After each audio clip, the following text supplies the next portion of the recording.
বছরের প্রথম দিকেই ঢাকার সামরিক কূটনীতিতে আলোচিত নাম JF-17 থান্ডার। জানুয়ারির শুরুতে বাংলাদেশ বিমান বাহিনী প্রধান air chief marshal Hasan Mahmud খানের সঙ্গে পাকিস্তান বিমান বাহিনী প্রধানের বৈঠকের পরে আলোচনায় আসে এই যুদ্ধবিমান। আনুষ্ঠানিক কোনো চুক্তি না হলেও আগ্রহ প্রকাশ শব্দটি যথেষ্ট ছিল প্রতিরক্ষা বিশ্লেষকদের দৃষ্টি কাড়তে। গল্পটা শুরু হয় পাকিস্তানের পাঞ্জাব প্রদেশের কামরায়। এখানেই পাকিস্তান অ্যারোনটিক্যাল কমপ্লেক্সে তৈরি হয় JF-17 থান্ডার। পাকিস্তান ও চীনের যৌথ উদ্যোগে জন্ম নেয় একটি হালকা ওজনের বহুমাত্রিক যুদ্ধবিমান। 2 দশকেরও বেশি সময় আগে যে প্রকল্পের যাত্রা শুরু হয়েছিল সেটিই আজ পাকিস্তান বিমান বাহিনীর মেরুদণ্ড এবং আন্তর্জাতিক অস্ত্রবাজারে তাদের সবচেয়ে বড় পরিচয়।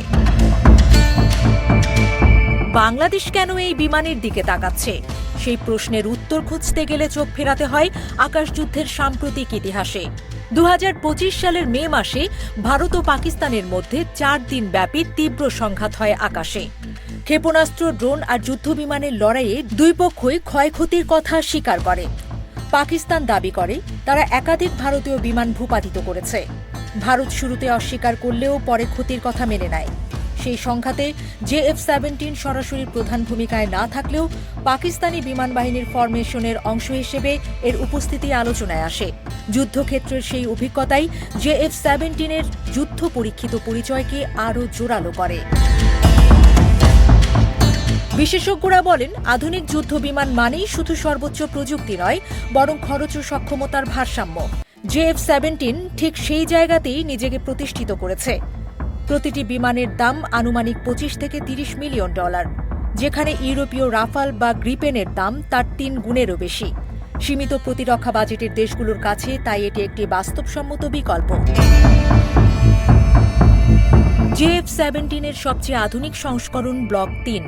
একে বলা হয় 4.5 প্রজন্মের যুদ্ধবিমান।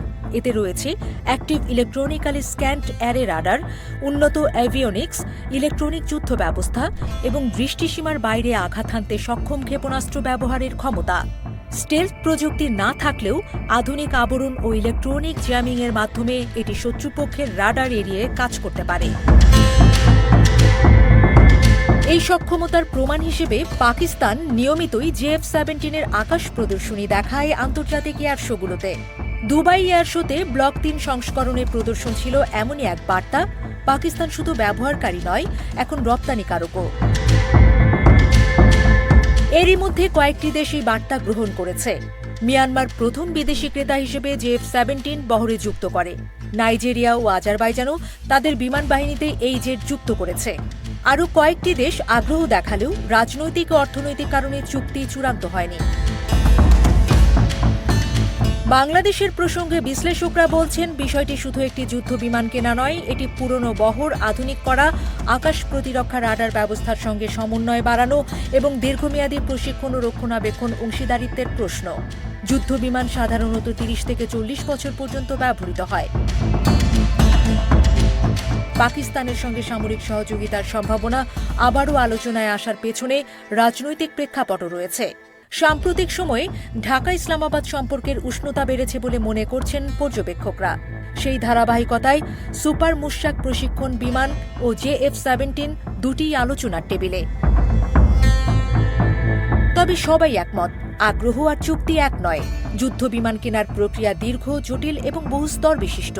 প্রযুক্তি, অর্থায়ন, প্রশিক্ষণ, খুচরা যন্ত্রাংশ সবকিছু বিবেচনা করেই সিদ্ধান্ত নিতে হয়। তবুও আকাশে JF-17-এর গর্জন যে বাংলাদেশের প্রতিরক্ষা ভাবনায় নতুন প্রশ্ন তুলেছে তা স্পষ্ট। এই খবরেই চিন্তার ভাঁজ পড়েছে রাফাল যুদ্ধবিমান নিয়ে গর্বে বুকের ছাতি ফুলিয়ে রাখা ভারতের। এই রাফালের গর্বেই প্রথম আঘাত এনেছে JF-17 থান্ডার। চুরমার করে দিয়েছে নরেন্দ্র মোদী প্রশাসনের অহংকার।